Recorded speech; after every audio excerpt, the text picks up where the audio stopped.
And just like that, we are completely done with the convergence of sequences. Let's do series now for the next long amount of time, the rest of this little chapter for the way I teach it. So for a series, let's just remember what those are. 3, 2, 1. Do you remember them? Yeah, it's in this thing called a summation notation, which is capital sigma, which is like the Greek letter S.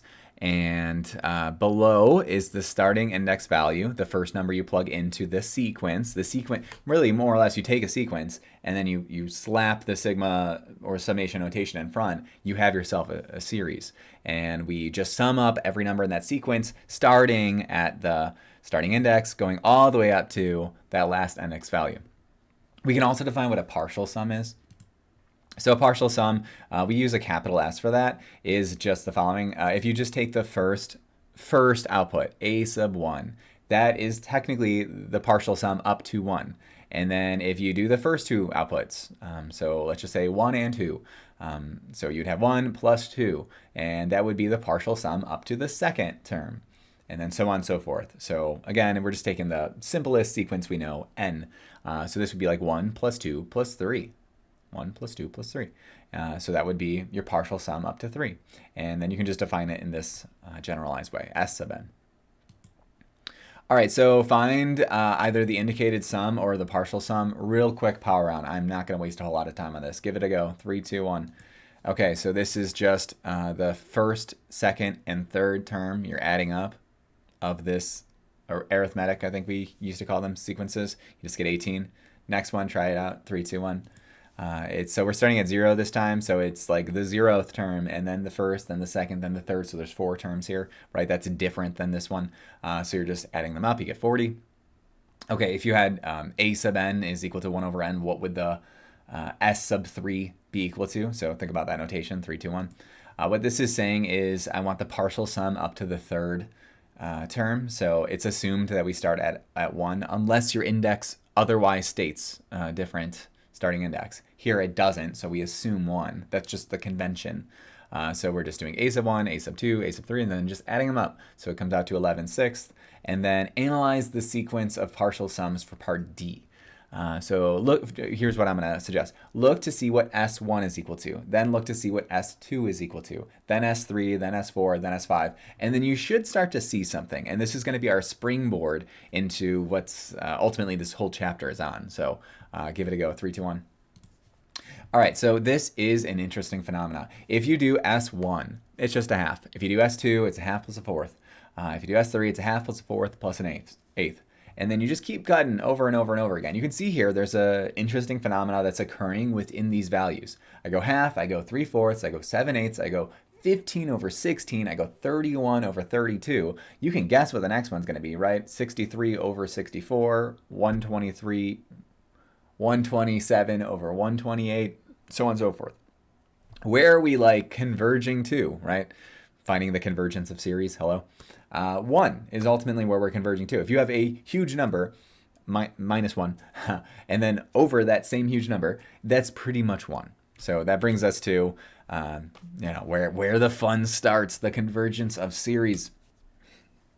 So here's how we're going to define that. So rather than having our like exit number of like 4 or 5 or something like that, we just run to infinity. What if we find the infinite sum of some sequence? We say that the infinite sum is known to converge if the sum is finite. And then it's known to diverge if the sum is infinite. You just keep adding and then it just keeps getting bigger and bigger. It doesn't like more or less like taper off to a particular value like the last one was pretty much 1. So we need convergence tests for this because it is just way more work. And oftentimes, when provided with a series, it's not like mathematicians can be like, yes, I can do that calculation real quick. And then that's equal to, 14 over 8. No, it's generally, it's like, I don't know. I got to like think about my tests to figure out if a series converges or not. And then even then, coming up with like what it converges to is a whole nother story. So we are just only concerned with, does it converge, yes or no? The only exception is with geometric series within this lecture. All right, so our first test is a light and obvious one. It is the nth term test for a divergence. Let's go through why it's obvious. So for some infinite series, If the limit isn't equal to 0, then it simply just diverges. It's the quickest, most immediate check, like the are you breathing test of series. And then if the limit is equal to 0, it's simply inconclusive. And I say I should be much clearer. The sequence. I'm actually plucking out the sequence from the series, and I'm just finding the limit of that. So consider how if you had a series where the long run values as you approach infinity is equal to 1. Then your millionth output and your millionth and first output and your millionth and second output would be like 1 plus 1 plus 1 plus 1. That's just going to infinity. What you want is that those later values, those super later values, are pretty much 0. So it doesn't really make any significant impact at all in what the summation is going to be equal to. Let's see it in practice. So use the nth term to just make a conclusion. All right. We can only say if it diverges or inconclusive. That's all we know so far. All right, let's give them a go. So take the limit of each of these sequences. I know these are series, but you're going to just look at the sequence and then just see if it's 0, yes or no. By the way, I'm going to be giving what I call official explanations, like explanations that the AP exam shouldn't have a problem with. Anytime I do this for the next couple lectures. Okay, 3, 2, 1. All right, we would say the following. Since the limit as n approaches infinity of this sequence, which I'm not going to read out loud, is equal to 0, and let's think about why it's equal to 0. We have a higher power down below. Then the nth term test is simply inconclusive. Whereas the next one, 3, 2, 1, since the limit as n approaches infinity of this sequence here is equal to 4, we saw this one earlier, this is not equal to 0. So then this series... and that's why, so the AP exam has an issue with saying like the series or the sequence, because it'll say, well, what series and what sequence? So unless you define it somewhere on your paper, you might just have to rewrite it all out. That's the annoying part about it. So that's why I don't do this for all of these. Anyway, we would say this series diverges by the nth term test. All right, give the rest of these a go, and then don't worry about the official language for these. 3, 2, 1. For this one, I found the limit. Series diverges by nth term test. For D, 3, 2, 1. It's equal to 0. Test is inconclusive. We'll cover that one later. Next one, E, 3, 2, 1. This blows up to infinity, right? The sequence blows up to infinity. So then, of course, the summation is going to blow up to infinity. Infinity plus infinity plus infinity plus infinity. Is that super infinity? No, it's just also infinity. You can see why people love this chapter now, right? For the next one, give it a go. 3, 2, 1. Yeah, so this test is just flat out inconclusive. It's just 0. For G, 3, 2, 1. Denominator blows up. We have 1 in the numerator, so that's again inconclusive. And then try out H, 3, 2, 1.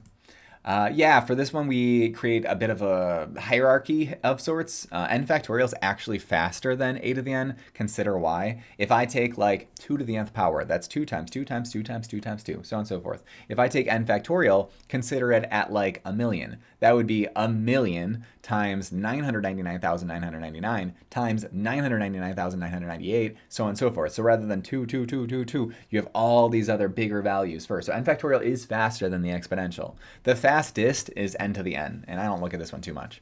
But here's the hierarchy. So the denominator is slower than the numerator, therefore the limit does not exist, and the series is divergent by nth term. All right, so the other test we're going to be looking at today is the geometric series test. So I'm going to define that right now in 3, 2, 1. So if you're given the following series in this representation, generally that representation being a number and then multiplied by some other number to the nth power. Sometimes it's like adjusted like this, where it's to the n minus 1 power, and we do that so that we can have a starting index of 1, but they're both the same. Both are common and they're both the same. Then we would say it converges, and then we actually know the exact number it converges to, which is super rare within series.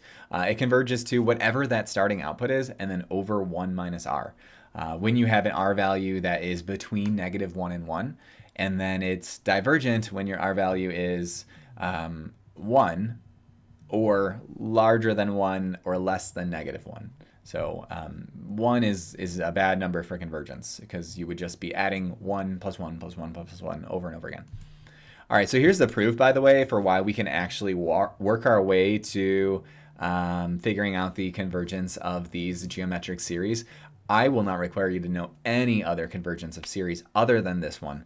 And you don't even need to know the proof. But the idea behind it is, suppose that we do know what the summation is equal to for this geometric series. Then if you were to write this out, it's just equal to S, to that infinite sum. You can actually pluck out an R from each of these terms. And what's kind of fun about that is that if you pluck out an R, well, then this expression right here is the same as this expression right here. So it's technically like, well, that first term, a times r to the n, r to the -1, and then plus s, because that's how I defined s earlier. So what I can do is actually, I can solve for s now. I can redistribute back in that r, which feels so illegal, but it's just totally fine. And I get a plus s times r is equal to s. I can solve for s as a just like linear equation. And that process is simply just moving the SR onto the right side and then factoring out the s. You can get that s is equal to a over 1 minus r. And this is just unique to geometric series. All right, so let's just do practice, right? So I'm going to be giving you series, and they're all geometric. You need to determine if it converges or diverges by geometric series test, and you'll also need to find what it converges to if it converges. Again, for the first two here, I'm going to be giving that like AP official language, where like no one can argue against the way I've written it. And if you do, then you suck. All right, I'm going to do them now. I'm going to do A, 3, 2, 1.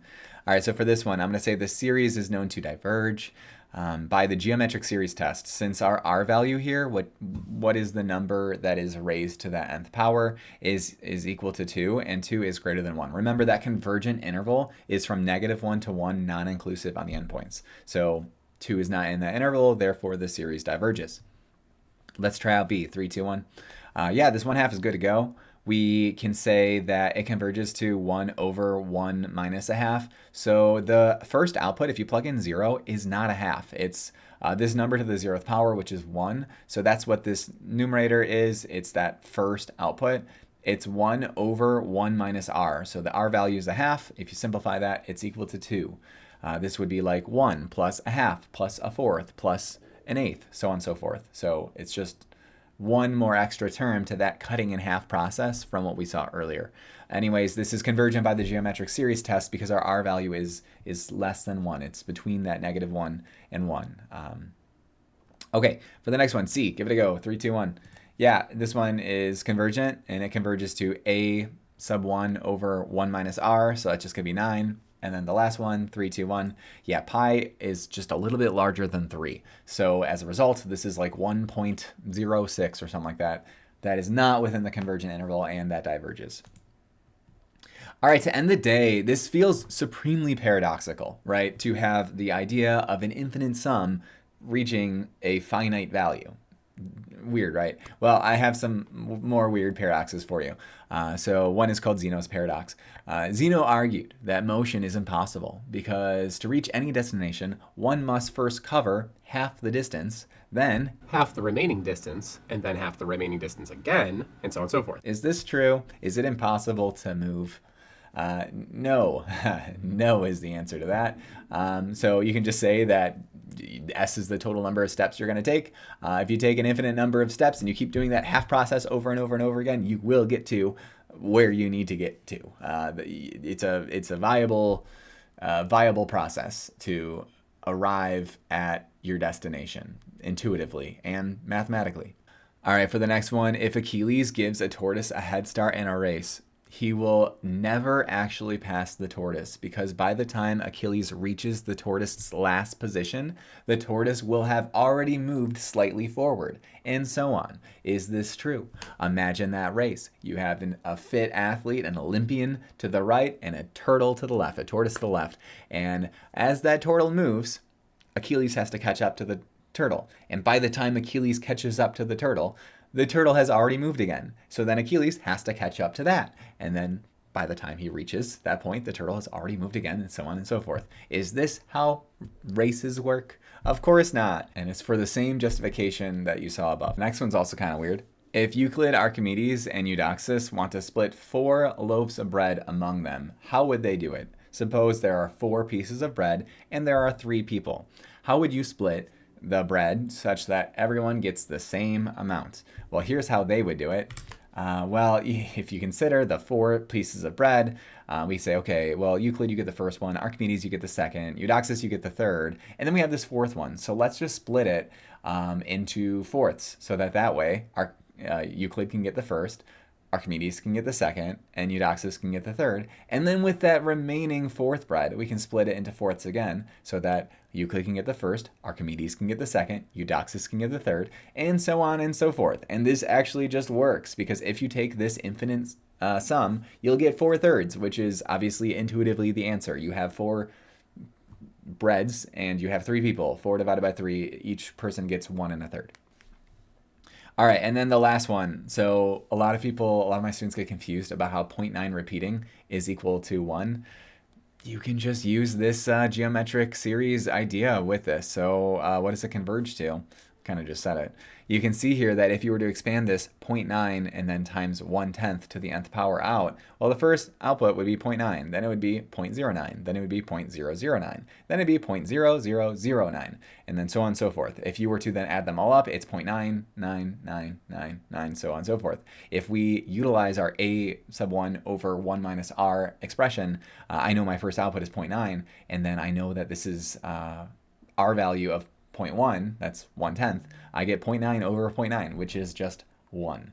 Is your head spinning? Math on.